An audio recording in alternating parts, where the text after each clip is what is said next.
Hello, and welcome to episode 16 of Give Yourself Some Leeway with me, your host, Eugene Lee. This podcast is dedicated to helping high achievers on the verge of burnout reclaim a healthier work life balance without sacrificing their growth or success. I hope you all had an amazing January, and for my fellow Irish listeners, are enjoying this rather strange early bank holiday weekend. I mean, it's really strange to have one in February, but I really do hope that you took the time in January to really get clarity on what goal you want to achieve for 2023. For some reason, even the past month in January, I felt that, January is usually a gloomy month, but I felt so much growth and abundance. And I'm not going to get all woo woo and airy fairy on this podcast, or at least I hope not. But yeah, I've just felt this amazing kind of growth mindset kind of developing in the month of January. And I think that's something that I want to continue to help you transition into that growth mindset going into February. So today we're going to be talking about continuous improvement and talking about one of the most powerful philosophies for personal growth and change. And it all starts with two Japanese words, Kai and Zen. Now, Kaizen is a Japanese philosophy that emphasizes the importance of continuous improvement in all aspects of life, whether it's your health, your career, or your relationships. Kaizen teaches us to never stop growing and to always strive for progress, no matter how small the steps may be. So, whether you're a seasoned practitioner of Kaizen or maybe you're just starting your journey towards continuous improvement for the first time, I want you to grab a cup of coffee or a cup of tea, as long as it's berries, and get ready to take some notes. Because today we're going to be deep diving into everything you need to know about Kaizen. Now, before we get into the nitty gritty of how to incorporate Kaizen into your daily life, let's take a step back and come to grips with it and try to understand what Kaizen is all about. So, Kaizen originated in Japan after World War II and has since been one of the key principles of Japanese business culture. I'm sure it came from like these quality gurus who worked with Toyota and the likes. So, it's all about continuous improvement, focusing on making small incremental changes over time. So think of it like this. Here's analogy number one for this podcast. So instead of trying to climb a mountain all at once in one day, Kaizen encourages us to take one step at a time every day. So those small steps will add up over time, and before you know it, you'll be at the top of that mountain.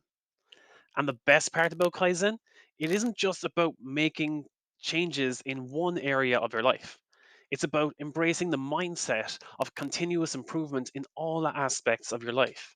So, whether you want to get fit or be more productive at work or just be a happier person in general, Kaizen can help. So, now that we have a good understanding of what Kaizen is all about, let's talk about how can we start incorporating Kaizen into our daily lives. So, the first step is to identify an area in your life that you like to improve. This can be anything from trying to exercise more or trying to be more organized. For example, pick one of your goals that you've clarified now in January. So next is to set a small achievable goal in that area.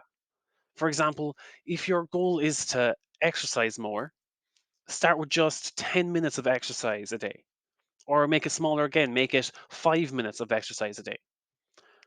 Then the third step is that you turn that goal into a daily habit. Again, it's all about repetition and making small steps and small improvements over time. So you make it a non-negotiable part of your daily routine, like you, you brushing your teeth, that's non-negotiable, or taking a shower. And finally, as you make the progress with your 5 minutes of exercise and such, celebrate your progress and your success.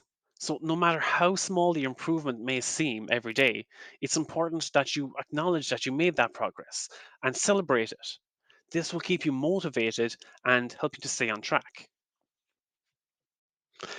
Originating in Japanese business culture, it's safe to assume that Kaizen wasn't designed just for personal growth. When I first came across Kaizen, it was actually while I was studying for my diploma in quality management. And it was all about how Kaizen can have a huge impact in the workplace. When a company adopts a culture of Kaizen, it creates a positive, supportive environment where everyone is encouraged to continuously grow and improve. And the benefits to that are huge.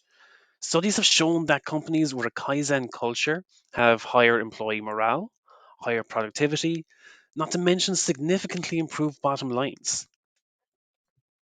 And while it seems like I'm going off on a little bit of a tangent here, it just brings me back to how much I feel that Kaizen is probably one of the answers to avoiding burnout in the workplace. It, but trying to incorporate Kaizen culture in your workplace, it has to start with the leadership. Leadership has to buy in on the Kaizen concept and commit to continuous improvement. It has to come from the top down to encourage the team to identify areas for improvement and help your team set small, achievable goals. Management need to celebrate the successes, no matter how small. And most importantly, the company culture has to make continuous improvement a part of the company's DNA. But let's leave it on that note and focus today on how Kaizen can improve your personal growth. So, sounds pretty simple, doesn't it? If you can incorporate Kaizen into your daily life, you can improve your personal growth. But let's be real here. Change isn't always that easy. So, how do we overcome the obstacles that stand in the way of our continuous improvement? First of all, it's important to understand that setbacks in life are a natural part of the process. You just don't let them discourage you. Use failures and obstacles as an opportunity to learn and grow. I mean, one of the biggest obstacles that people face when trying to start continuous improvement or start on a new goal or habit is that they need to improve on the lack of motivation. To overcome this, you have to have a clear why. Again, the whole month of January is trying to get clarity. What is your why? Why do you want to achieve this? What is the ultimate goal and what motivates you to keep going, even when things get tough? Keep that why in mind and use it as your driving force. Again, that why isn't enough. That's just again motivation. It gets the spark going, but it's not enough to fuel. Motivation is still a waning thing. The next common obstacle is a lack of discipline. The key to overcoming this is to make sure that your goals are non-negotiable. Never miss a goal twice. If you miss it today, you do not miss it tomorrow. Treat them like an appointment. Treat them like a doctor's appointment that you just can't miss. And remember that progress is progress, no matter how small. So even if you fall off track today, just pick up where you left off tomorrow and keep moving forward. Finally, the last thing is to remember to be patient with yourself. Continuous improvement is a marathon, not a sprint. So always remember to celebrate your progress and successes, no matter how small they are. And remember that setbacks are just a natural part of the process. Remember, the concept of Kaizen is all about taking small, incremental steps towards continuous improvement. So, whether you're working on your personal growth for 2023 or upskilling for a new career, just remember that it all starts by taking one step at a time. So, I really hope you enjoy this episode and keep striving for progress no matter how small the steps may seem. Again, remember, improvement is a journey, not a destination. I'll see you next week. Well, I hope you liked this episode and I hope you found it helpful. And if you did, subscribe to the show because it makes sure that you don't miss out on new episodes. And it also helps me because it increases the rankings of the show a little bit, which of course makes it a little more easily found by other people who may like it just as much as you. And if you didn't like this episode or anything about the show in general, or if you have any ideas or suggestions, or just feedback that you want to share, shoot me an email, eugene@leeway.ie, and let me know what I could do better, or just what your thoughts are on what you'd like to see me do in the future. I read everything myself. I'm always looking for new ideas and constructive feedback.